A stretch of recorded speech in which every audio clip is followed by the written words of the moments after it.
O capítulo 13 do primeiro livro de Reis nos apresenta uma história intrigante, que à primeira vista pode nos parecer estranha e até mesmo um tanto perturbadora. O texto narra a trajetória de um homem de Deus, enviado de Judá a Betel, com uma mensagem urgente da parte do Senhor para Jeroboão, primeiro rei de Israel. Mas esse profeta acabou desobedecendo às instruções divinas e encontrou um final trágico: nunca mais a sua terra e a sua casa. Muitas pessoas não entendem esta história e até ousam questionar a justiça divina a respeito do que ocorreu com esse profeta. Mas o fato de Deus ter incluído esta história tão triste em sua palavra indica que há algo que ele deseja nos ensinar através dela. Sem dúvida, este episódio nos revela a soberania incontestável de Deus, a seriedade da obediência à sua palavra e as consequências da desobediência. Na verdade, a história deste profeta anônimo nos ensina que a obediência a Deus não é negociável e nem deve ser influenciada por vozes externas, por mais convincentes ou autoritárias que se apresentem. E neste vídeo você vai entender tudo o que a Bíblia diz sobre o homem de Deus que foi morto por um leão. Todo esse relato ocorreu no momento crítico da história de Israel, durante os reinados de Davi e Salomão, havendo passado, e o reino estava dividido. Para quem não sabe, após a morte do rei Salomão, o reino unificado de Israel foi dividido em decorrência de políticas opressivas e da insensatez de seu filho Roboão.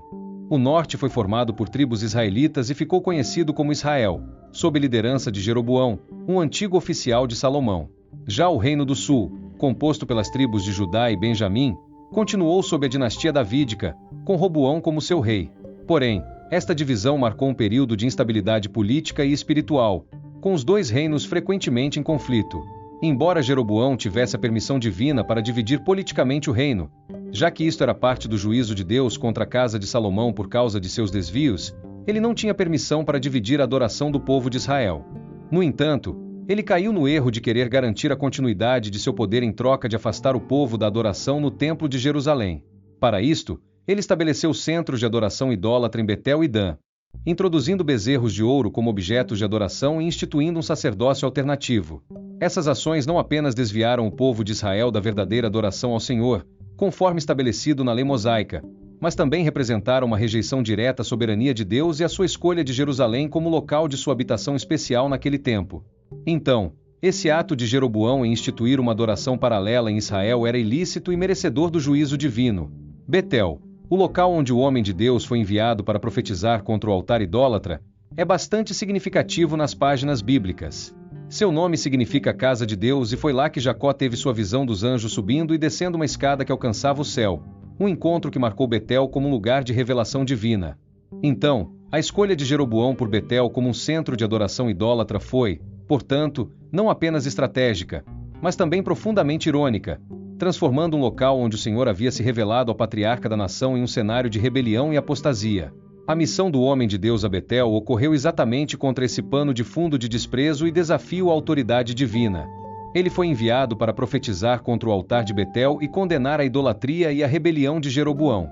Mas no final, sua própria vida acabou se tornando um símbolo da urgência em ouvir o chamado de Deus, a fidelidade e a santidade.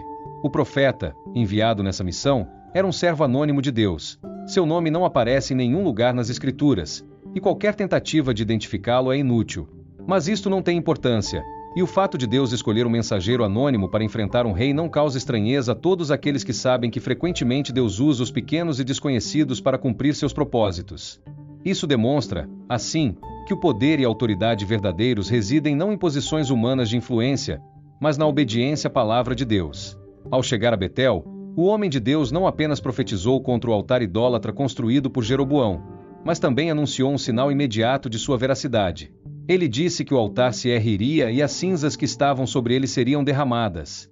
Este era mais do que um julgamento contra a idolatria praticada, mas também uma declaração profética do inevitável declínio espiritual e político de Israel sob a liderança de Jeroboão. Enquanto o homem de Deus profetizava contra o altar em Betel, outro evento extraordinário ocorreu. O rei Jeroboão, confrontado com a ousada condenação de seu altar idólatra, estendeu sua mão contra o homem de Deus, talvez em um gesto de ameaça ou comando para prendê-lo. Este ato de agressão contra o profeta não passou despercebido aos olhos do Senhor, de maneira imediata e sobrenatural. A Bíblia diz que a mão que Jeroboão estendeu secou, e ele se tornou incapaz de movimentá-la. Esse sinal miraculoso serviu como uma manifestação tangível do poder de Deus e uma advertência contra aqueles que se opõem à sua vontade e aos seus mensageiros. Este incidente reafirmou a autoridade do homem de Deus e a verdade de sua mensagem. Também demonstrou a misericórdia e a soberania de Deus em seus servos. Então, Jeroboão, humilhado e assustado, pediu ao profeta que orasse ao Senhor para restaurar sua mão, e misericordiosamente Deus ouviu aquela petição. Embora Deus não tenha olhado por inocente, a Bíblia diz que ele é tardio em irar-se. De fato, muitas vezes Deus mostra misericórdia até mesmo àqueles que se opõem a ele, e isto, sem dúvida, também é um chamado ao arrependimento.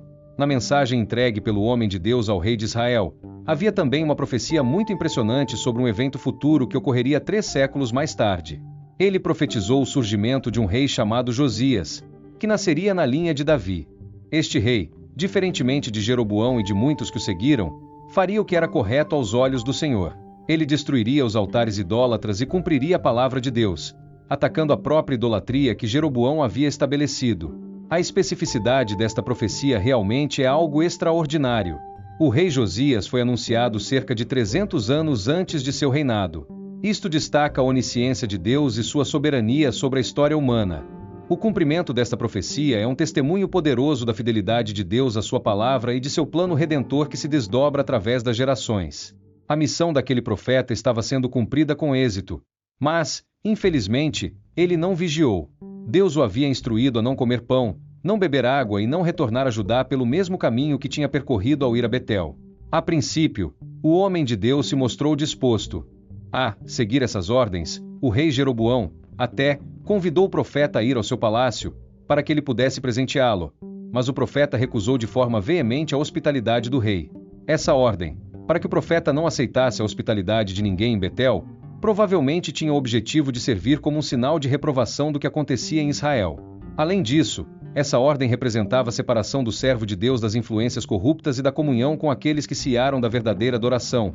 Porém, a sequência dos eventos que segue a missão do homem de Deus em Betel é tanto uma advertência, quanto uma lição sobre a fragilidade da fidelidade humana e a gravidade da desobediência.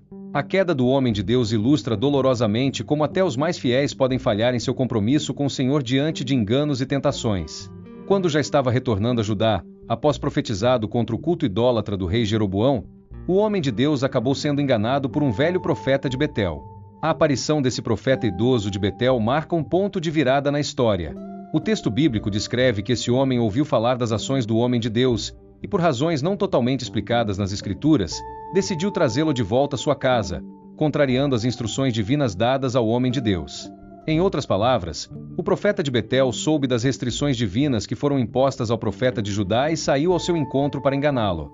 Ao encontrar o homem de Deus, o profeta idoso de Betel alegou ter recebido novas instruções através de um anjo do Senhor, que havia ordenado que ele voltasse a Betel para comer e beber em sua casa. O homem de Deus acreditou naquela mentira e voltou para comer na casa do velho profeta. Esse momento foi crucial, pois revelou a vulnerabilidade do homem de Deus à influência e ao engano, mesmo esse engano vindo de alguém que parecia ser um companheiro fiel na fé. Ao desobedecer a ordem do Senhor, o profeta de Judá recebeu imediatamente a sentença do juízo divino de que ele não voltaria a Judá e nem seria enterrado com seus antepassados. Logo em seguida, o profeta de Judá retornou ao caminho de sua casa, junto do seu jumento, mas foi atacado por um leão que o matou. O corpo do profeta de Judá ficou estendido no caminho. Inclusive, curiosamente, o leão não devorou o profeta e nem o seu jumento. Ao invés disso, o leão ficou parado ali, junto do corpo do homem de Deus e ao lado de seu jumento. Esse detalhe sublinha a natureza sobrenatural do julgamento que recaiu sobre aquele homem, ou seja, aquilo não foi apenas coincidência ou a mera infelicidade de um viajante que se deparou com um leão furioso em seu caminho, mas foi o derramamento do juízo divino e serviu como um testemunho para todos que passavam por ali sobre a gravidade de desviar-se dos mandamentos do Senhor. Quando o velho profeta de Betel soube do que havia acontecido com o homem de Deus de Judá, ele procurou buscar o seu corpo para enterrá-lo. Obviamente, o velho profeta de Betel entendeu que o fato de o leão não ter devorado o corpo do homem de Deus era um sinal. Assim, ele levou o corpo do profeta de Judá para Betel e o sepultou ali, cumprindo-se o juízo de Deus de que ele não seria enterrado com seus antepassados. No entanto, o velho profeta de Betel reconheceu que aquele homem realmente havia profetizado da parte de Deus. Embora houvesse desobedecido ao Senhor, ele percebeu que tudo que o homem de Deus havia falado se cumpriria e pediu para seus filhos que, quando chegasse a hora de sua morte, que eles então enterrassem no mesmo sepulcro em que o homem de Deus foi colocado. O registro bíblico termina sem responder muitas perguntas que, porventura, surgem na mente dos leitores. O texto não explica exatamente por que Deus permitiu que o profeta de Judá fosse enganado ou porque o velho profeta de Betel, que agiu com engano, também não recebeu o pronto juízo do Senhor. Há coisas que a Bíblia explica e há outras que ela simplesmente afirma sem se preocupar em responder os nossos porquês. Afinal, Deus é soberano e não deve satisfação a nenhum de nós. Algumas pessoas tentam questionar a justiça divina nesse episódio, mas quem é o homem, com seu padrão corrompido de justiça, para querer medir aquele que é o juiz de toda a terra? Aqui temos que nos concentrar naquilo que realmente é importante e que está claro no texto. Por exemplo, a morte do homem de Deus não anulou a verdade de sua mensagem.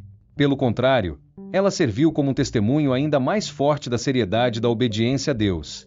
Além disso, o consentimento do homem de Deus em seguir o profeta idoso e comer em sua casa reflete uma verdade profunda sobre a natureza humana, a propensão que temos à desobediência. A natureza humana é como um objeto penso, inclinado ao engano e à rebelião contra o Senhor. Essa desobediência do homem de Deus foi mais do que um ato de falha momentânea. Foi também uma prova de que o coração do homem é enganoso e necessita de constante vigilância espiritual. A morte daquele profeta, através de um leão, pode até chocar muitos leitores da Bíblia. Mas é inegável que essa história nos leva a refletir sobre nossa própria vulnerabilidade às tentações e a importância da obediência incondicional a Deus. O fato de que o homem de Deus, apesar de sua fé inicial e obediência, caiu diante da tentação, nos lembra que, independentemente de nosso status ou experiências anteriores de fé, somos suscetíveis ao erro e requeremos uma dependência contínua do Senhor, através do Espírito Santo, para discernir a verdade e resistir ao engano. A Bíblia não esconde os erros e as falhas de seus heróis. Nosso Senhor Jesus Cristo é o único sobre quem as Escrituras testemunham que jamais houve qualquer erro. Nele, todos os outros nomes citados na Bíblia foram falíveis. E aqui cabe bem a recomendação do apóstolo Paulo aos crentes de Corinto: aquele que julga estar de pé, cuide para que não caia. Mas, em tudo isso, ainda podemos enxergar a misericórdia de Deus. A história do profeta de Judá nos mostra que, embora possamos enfrentar falhas e quedas, o propósito e a palavra de Deus permanecem inabaláveis e sempre alcançarão sua plena realização. Deus, em sua soberania, pode permitir que seus servos enfrentem consequências severas pela desobediência, ainda que tenhamos dificuldade de compreender estas coisas.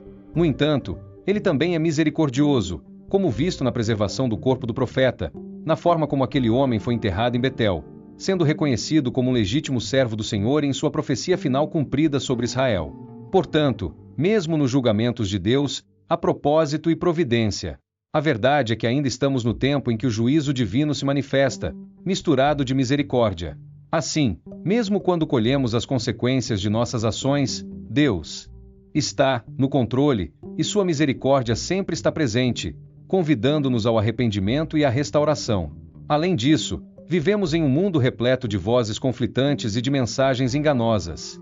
A história nos ensina a importância de conhecer a palavra de Deus, de buscar sua orientação em oração e de testar todas as coisas à luz da sua verdade. A fidelidade à palavra de Deus e o compromisso com a sua vontade devem ser a marca de nossa vida cristã, protegendo-nos dos enganos que buscam nos desviar do caminho da retidão.